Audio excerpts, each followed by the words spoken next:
وعباد الرحمن الذين يمشون على الأرض هونا وإذا خاطبهم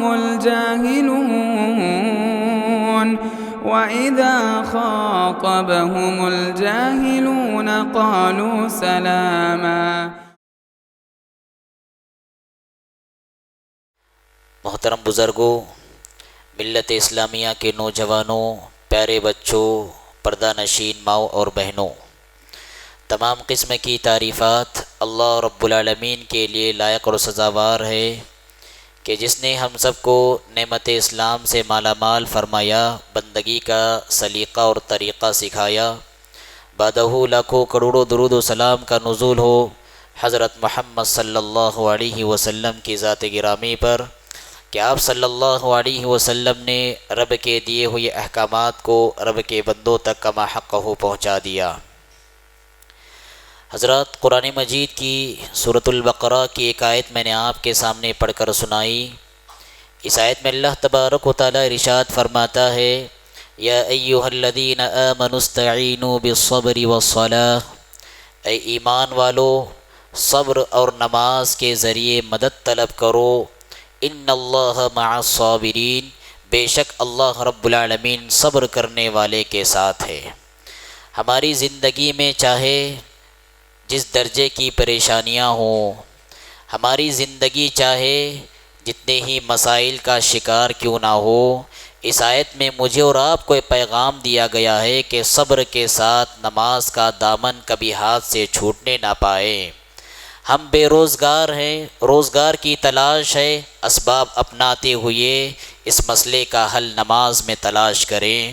ہم بے اولاد ہیں، اولاد نہ ہونے کا شکوہ ہے، سبب اپناتے ہوئے اولاد کے رزق کو نماز میں تلاش کریں۔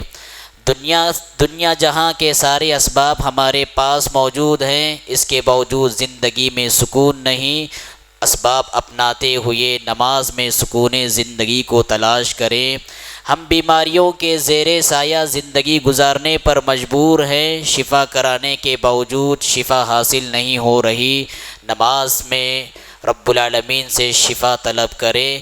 استعینوا بالصبر والصلاۃ، نماز کے ذریعے اور صبر کے ذریعے اللہ رب العالمین سے مدد طلب کرو۔ حضرت ابراہیم علیہ السلام کے زمانے میں ایک مرتبہ قحط پڑ گیا، روزی گھٹ گئی، کھانے پینے کے لالے پڑ گئے، تو آپ اپنی بیوی کے ساتھ، جن کا نام حضرت سارہ علیہ السلام، ان کے ساتھ مصر کی طرف آپ رواں دواں ہو گئے۔ جب مصر میں آپ پہنچے، وہاں ایک ظالم بادشاہ رہا کرتا تھا۔ ظالم بادشاہ اس معنی میں کہ جب بھی اسے معلوم ہوتا کہ اس کے زیر حکومت ایک خوبصورت عورت آئی ہوئی ہے، معلوم ہوتے ہی اس کے شوہر کو قتل کرا دیتا اور اس کی بیوی کو اپنے قبضے میں کر لیتا۔ ابراہیم علیہ السلام جب وہاں پہنچے تو انہوں نے حضرت سارہ سے کہا، جب تمہیں پوچھا جائے کہ تم میری کون ہوتی ہو تو تم کہنا کہ میں ان کی بہن ہوں اور میرے یہ بھائی ہیں، اور حقیقی معنوں میں ہم دونوں اسلامی بھائی بہن ہیں۔ جب بادشاہ کے کارندے ان کے پاس آئے، پوچھا کون ہوتے ہو، تو کہا کہ یہ میرے بھائی ہیں اور میں ان کی بہن ہوں۔ نتیجے میں ابراہیم علیہ السلام کو چھوڑ دیا۔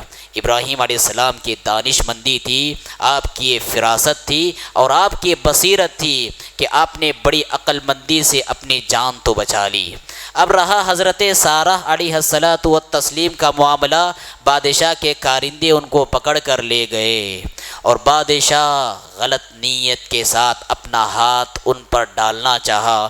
انہوں نے اللہ سے دعا کی، پروردگارا میں تجھ پر ایمان رکھنے والی ہوں، تیرے نبی پر ایمان رکھنے والی ہوں، اس ایمان کا واسطہ دے کر میں تجھ سے دعا کرتی ہوں، لا تسلط علی ھذا الکافر، اس کافر کو میرے اوپر مسلط نہ فرمانا۔ ادھر یہ دعا کر رہی ہیں اور ادھر آپ کے شوہر نامدار حضرت حضرت ابراہیم علیہ السلام مسلسل نماز میں آپ لگے ہوئے ہیں، اللہ سے دعائیں کر رہے ہیں، اللہ سے اپنا تعلق جوڑے ہوئے ہیں، اللہ کے حضور سجدہ ریز ہوئے ہیں۔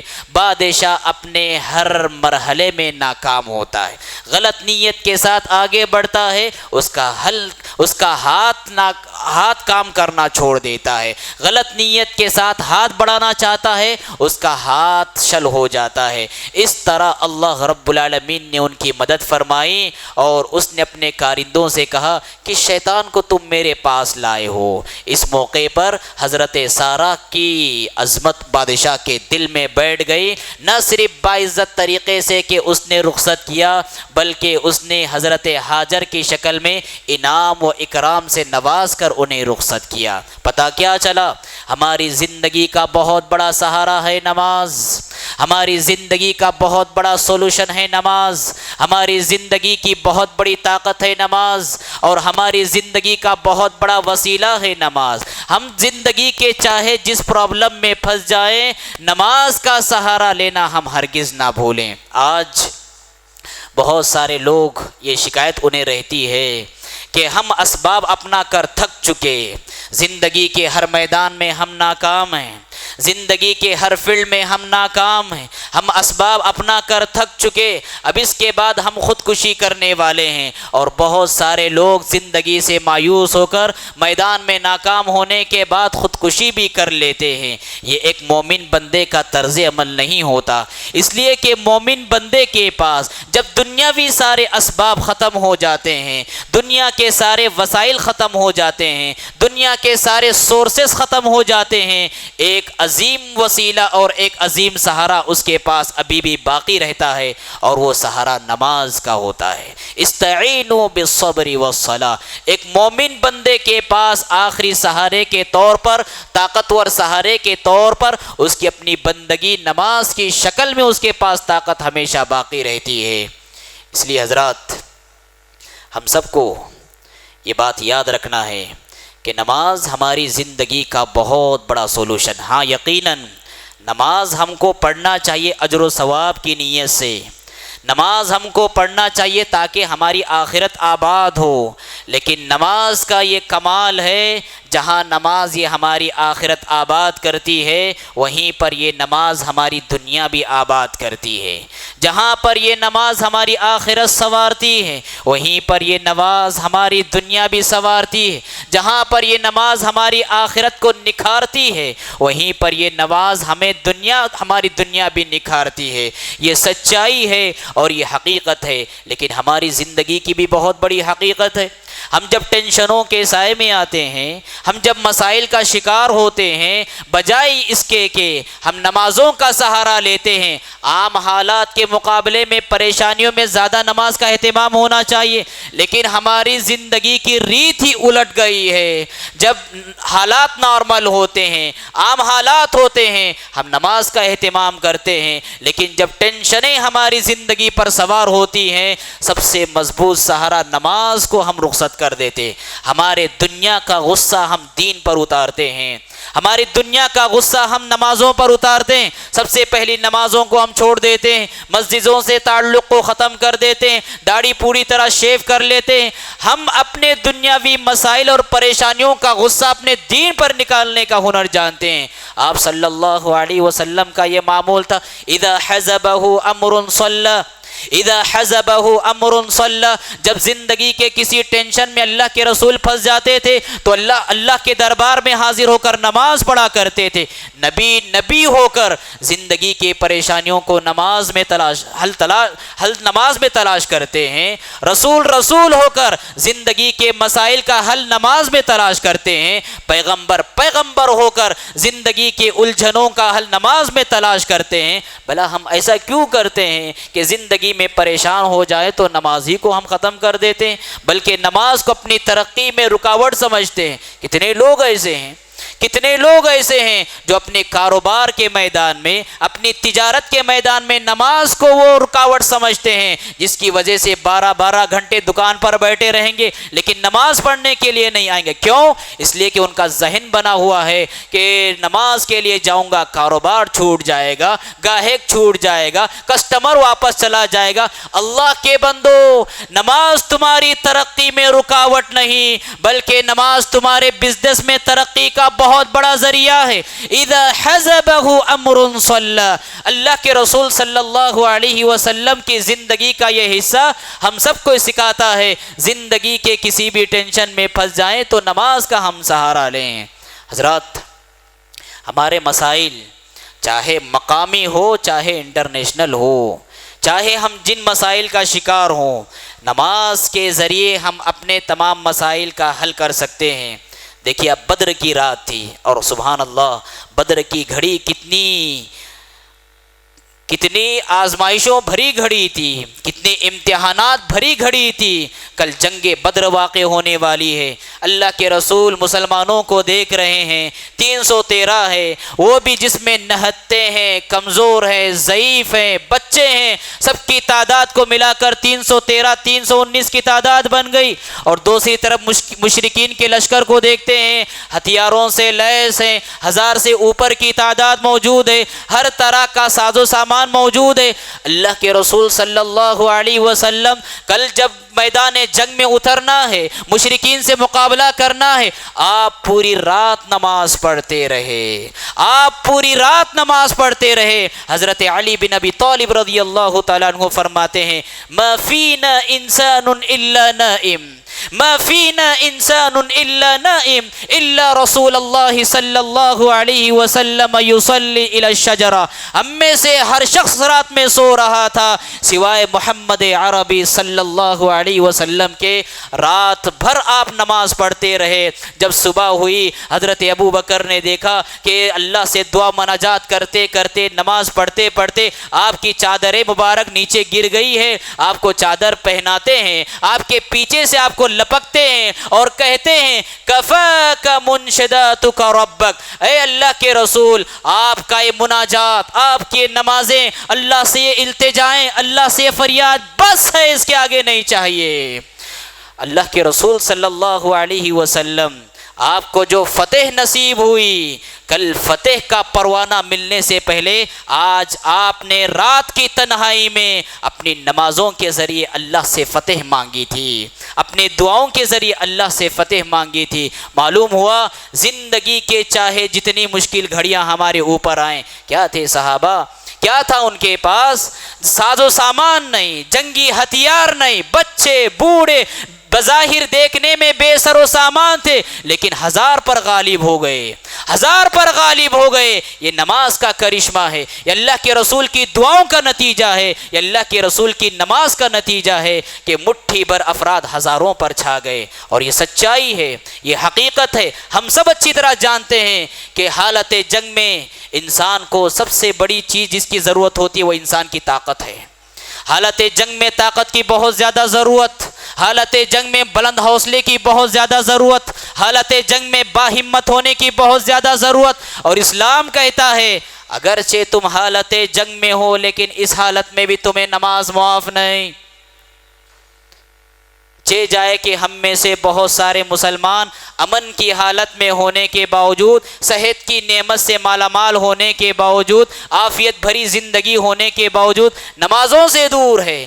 اسلام کہتا ہے اگر جنگ چل رہی ہو، دشمن تمہارے خون کا پیاسا ہو، دشمن تلواریں لے کر تمہاری طرف بڑھ رہا ہو، اس سچویشن میں بھی نماز معاف نہیں ہے۔ اہل علم نے یہاں یہ بات لکھی ہے اس لیے کہ جہاں پر جنگ میں ہتھیاروں کا سہارا ہوتا ہے، ہتھیاروں کی طاقت ہوتی ہے، فوجیوں کے جذبے ہوتے ہیں، ان کے دل و دماغ میں ایک بلند حوصلگی ہوتی ہے، وہیں پر نماز کے ذریعے انہیں ایک بڑی طاقت ملتی ہے، بڑا سہارا ملتا ہے۔ یا ایھا الذین آمنوا اذا لقیتم فئۃ فاثبتوا واذکروا اللہ کثیرا لعلکم تفلحون، حالت جنگ میں بھی طاقت فراہم کرنے والی شے نماز ہے۔ اور حضرات نماز کے سلسلے میں ہم میں سے بہت سارے لوگ افراط و تفریط کے شکار ہیں، غلو اور تقصیر کے شکار ہیں۔ ہم میں سے بہت سارے لوگ کیا سمجھتے ہیں کہ بس سبب اپنائیں گے، نماز کو چھوڑ دیں گے، جو بھی ریزنز ہے، جو بھی سبب ہے، جو بھی ذریعہ ہے اپنائیں گے وہ، لیکن نماز کو چھوڑ دیں گے۔ اور کچھ لوگ ایسے ہیں جو نماز پڑھتے رہیں گے لیکن سبب نہیں اپنائیں گے، ریزن نہیں اپنائیں گے۔ یہ دو انتہائی بھی غلط ہے۔ ایک مومن بندہ جہاں پر سبب کو اپناتا ہے، ریزن کو اپناتا ہے، دنیاوی وسائل کو بروکار لاتا ہے، اس کا استعمال کرتا ہے، اس سے بڑھ کر وہ سبب کو اپنانے سے پہلے نماز کی پابندی کرتا ہے، سبب اپناتے ہوئے بھی نماز کا اہتمام کرتا ہے، اور سبب کے اختیار کرنے کے بعد بھی نماز کا اہتمام کرتا ہے۔ سبب سے بڑھ کر اس کا اہتمام نماز پر ہوتا ہے، سبب سے زیادہ اس کا اعتبار مسبب الاسباب پر ہوتا ہے، کیونکہ نفع و نقصان کا اختیار تو اللہ کے ہاتھ میں ہے۔ نفع و نقصان کا مالک تو اللہ رب العالمین ہے، وہی انسانوں کو راحت دینے والا ہے، وہی انسانوں کو مشکلات سے بچانے والا ہے۔ برائے یہ کیسی عقل مندی کی بات ہوگی، سبب تو آپ نے اپنایا لیکن مسبب الاسباب کو آپ نے بھلا دیا، اللہ کو آپ نے بھلا دیا۔ یہی وجہ ہے کہ ہم دیکھتے ہیں انسان گولی کھانے کے باوجود بھی شفا یابی سے محروم ہوتا ہے۔ کیوں؟ اس لیے کہ انہوں نے سبب کو اپنایا لیکن خالق کو بھلا کر۔ یہی وجہ ہے کہ ہم دیکھتے ہیں انسان محنت کرنے کے باوجود بھی رزلٹ نہیں نکلتا، مزدوری نہیں مل پاتی۔ کیوں؟ محض انہوں نے سبب پر بھروسہ کیا۔ اللہ رب العالمین کے لیے جو سبب اختیار کرنا تھا، جو نماز کا سہارا لینا تھا، انہوں نے نہیں لیا۔ یہ دو انتہائی غلط ہے۔ ایک مومن کا کردار یہ ہونا چاہیے، سبب کو اپناتے ہوئے نمازوں کا سہارا وہ لیتا ہے، نمازوں کو وسیلے کے لیے لیتا ہے، نمازوں پر بڑا بھروسہ کرتا ہے، اللہ کی ذات پر اس کا اعتماد ہوتا ہے۔ یہ ہماری زندگی کے لیے بہت اہم پوائنٹ ہے۔ اسی طرح سے حضرات ہم میں سے ہر شخص کسی نہ کسی اعتبار سے ذمہ دار ہے۔ ہم میں سے ہر شخص کوئی نہ کوئی والی ہے، کوئی ذمہ دار ہے، کوئی جمعیت کا ذمہ دار ہوگا، کوئی جماعت کا ذمہ دار ہوگا، کوئی گھر کا ذمہ دار ہوگا، کوئی تنظیم کا ذمہ دار ہوگا، کوئی انجمن کا ذمہ دار ہوگا، کوئی مدرسے کا ذمہ دار ہوگا، کوئی مسجد کا ذمہ دار ہوگا، کوئی شہر کا ذمہ دار ہوگا، کوئی ملک کا ذمہ دار ہوگا۔ ہم میں سے ہر شخص کوئی نہ کوئی ذمہ دار ہے، اور ایک ذمہ دار کو ذمہ داری نبھانے کے لیے ایک چیز کی بہت زیادہ ضرورت ہوتی ہے، اور وہ کیا؟ ذمہ داری نبھانے کے لیے طاقت اور پاور کی بہت زیادہ ضرورت ہوتی ہے۔ اور یہ سچائی آپ جان لیں، ایک ذمہ دار کے لیے ضروری ہے وہ طاقت کو اپنائے نماز کے ذریعے۔ اسی لیے حضرت عمر بن خطاب رضی اللہ تعالیٰ عنہ اپنے دور حکومت میں جب خلافت ان کی آئی، آپ والیوں کی خبر گیری کیا کرتے تھے، گورنروں کی خبر گیری کیا کرتے تھے، ذمہ داروں کی خبر گیری لیا کرتے تھے۔ اور جب بھی کسی گورنر کو لیٹر لکھنا ہوتا، پیغام بھیجنا ہوتا، تو آپ بہت سارے باتوں میں سے ایک بات ضرور مینشن کرتے تھے۔ وہ کیا تھی؟ ان اہم امورکم عندی الصلاۃ فمن حفظها وحافظ علیہا فقد حفظ دینہ۔ اے گورنروں، اے والیوں، اے ذمہ داروں، اے حاکموں، اے لیڈروں، یاد رکھو تمہاری ذمہ داریوں میں سے میرے نزدیک سب سے بڑی ذمہ داری اگر کوئی ہے تو نماز ہے۔ جو نمازوں کی حفاظت کر لے، با جماعت نمازوں کی پابندی کر لے، اس نے اپنی دین کی حفاظت کر لی۔ حضرت عمر بن خطاب رضی اللہ تعالیٰ عنہ کا یہ نقطہ نظر تھا کہ ذمہ دار وہی ذمہ داری نبھا سکتا ہے، ذمہ دار اپنے رعایا کو وہی سنبھال سکتا ہے جو نماز کو سنبھال سکتا ہے، جو نماز کا سہارا لے سکتا ہے، جو نماز کے ذریعے طاقت حاصل کر سکتا ہے۔ وہی شخص حقیقی معنوں میں اپنے رعایا کو سنبھال سکتا ہے، اپنے رعایا کو سہارا دے سکتا ہے۔ ورنہ جو نماز کے ذریعے طاقت نہ لے وہ رعایا کو کیا طاقت پہنچائے؟ جو نماز کے ذریعے سہارا نہ لے وہ رعایا کو کیا سہارا دے سکتا ہے؟ جو نمازوں کو نہ سنبھال سکے وہ رعایا کو کیا سنبھال سکتا ہے؟ لہٰذا ہم میں سے جو بھی ذمہ دار ہے، عوام کے مقابلے میں ان کو نمازوں کی پابندی کا زیادہ اہتمام کرنا چاہیے۔ اور اسی کے ساتھ میں یہ نقطہ بھی آپ کے سامنے رکھنا چاہوں گا، ہم میں سے بہت سارے نوجوان ایسے ہیں جو طرح طرح کی آفتوں میں مبتلا ہیں، بری عادتوں کا شکار ہیں، ناجائز تعلقات کے شکار ہیں، ان کا ضمیر انہیں ملامت کر رہا ہے، منشیات کے وہ عادی ہیں، ناجائز تعلقات خواہشات کے وہ عادی بن چکے ہیں، غلط صحبتوں کے عادی بن چکے ہیں، غلط عادتوں کے عادی بن چکے ہیں، اور وہ چاہتے ہیں کہ ہمارے ان خواہشات کی غلامی سے ہم باہر نکلے۔ دل چاہتا ہے کہ باہر نکلے لیکن پھر بھی نہیں نکلے۔ میرے نوجوان بھائیوں، آپ کے لیے دنیا نے گرچہ کوئی نسخہ تجویز نہ کیا ہو، رب رحمان و رحیم نے آپ کے لیے خواہشات کی غلامی سے باہر نکلنے کے لیے ایک نسخہ تجویز کیا ہے۔ ان الصلاۃ تنہی عن الفحشاء والمنکر، ان الصلاۃ تنہی عن الفحشاء والمنکر۔ چاہے تم خواہشات کی غلامی کے جس درجے میں کرتے ہو، چاہے تم جس انداز میں غلط عادتوں کے شکار ہوئے ہو، چاہے تم جیسے مسائل کا شکار ہوئے ہو، نماز کا سہارا اگر لوگے، ان الصلاۃ تنہی عن الفحشاء والمنکر، اللہ کی یہ گارنٹی ہے، نماز کو جیسے پڑھنا ہے ویسے پڑھو گے، نماز میں جیسے خشوع خضوع ادا کرنا ہے ویسا کرو گے، اللہ کی یہ گارنٹی ہے، اللہ رب العالمین تمہیں خواہشات کی غلامی سے باہر نکالے گا۔ تم چاہتے ہو کہ تمہاری بری عادتیں چھوٹ جائے، تم چاہتے ہو کہ تمہارے جو ناجائز تعلقات بنے ہوئے وہ تم سے ختم ہو جائے،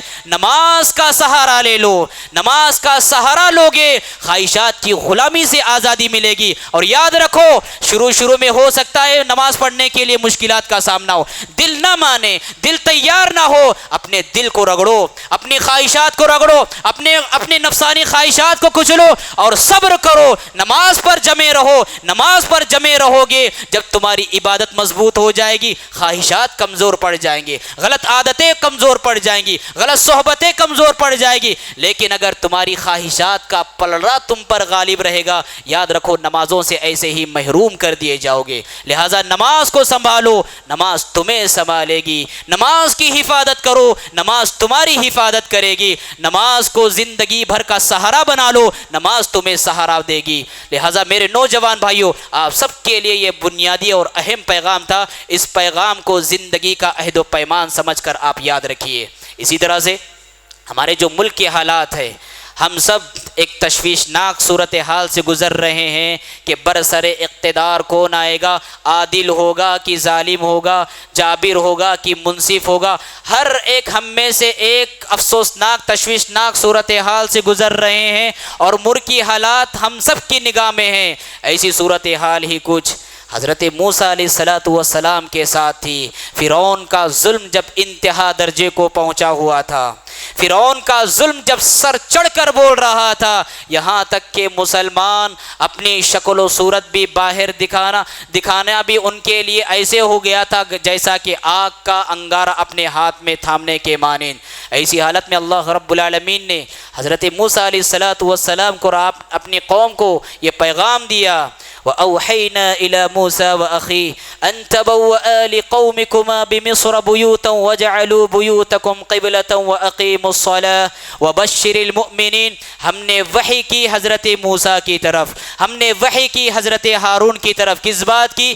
مصر میں اپنے گھر میں جمے رہو اور اپنے گھر میں نمازوں کا اہتمام کرو۔ وَبَشِّرِ الْمُؤْمِنِينَ، آگے اللہ نے پیغام دیا مومنوں کو خوشخبری دے دو، یہ نماز پڑھنے والے مومن انہیں خوشخبری دے دو کہ امن کے حالات ضرور آئیں گے، یہ نماز پڑھنے والے مومن انہیں گڈ نیوز دے دو کہ صلح کے حالات ضرور آئیں گے، یہ نماز پڑھنے والے مومن انہیں خوشخبری دے دو کہ خوشحال بھری زندگی تمہاری پاس آئے گی۔ وبشر المؤمنین، اور بھائیو یہ سچائی ہے، یہ حقیقت ہے بہت بڑی۔ ہم دیکھیں برسر اقتدار پر آنے والی حکومت کے سلسلے میں ہم طرح طرح کے منصوبے کر رہے ہیں، طرح طرح کے اسباب اپنا رہے، الحمدللہ بہت اچھی بات ہے۔ ہم اتحاد کی بات کر رہے ہیں کہ ساری مسلم یونٹی کو اتحاد قائم کرنا چاہیے، ہم ووٹنگ کر رہے ہیں، یہ دنیاوی اسباب ہم اپنا رہے ہیں، بہت اچھی بات ہے۔ لیکن افسوسناک صورتحال یہ ہے کہ محض اسباب اپنا کر اسباب پر بھروسہ ہم کر رہے ہیں، جو مسبب الاسباب ہے، جو سہارا دینے والا ہے،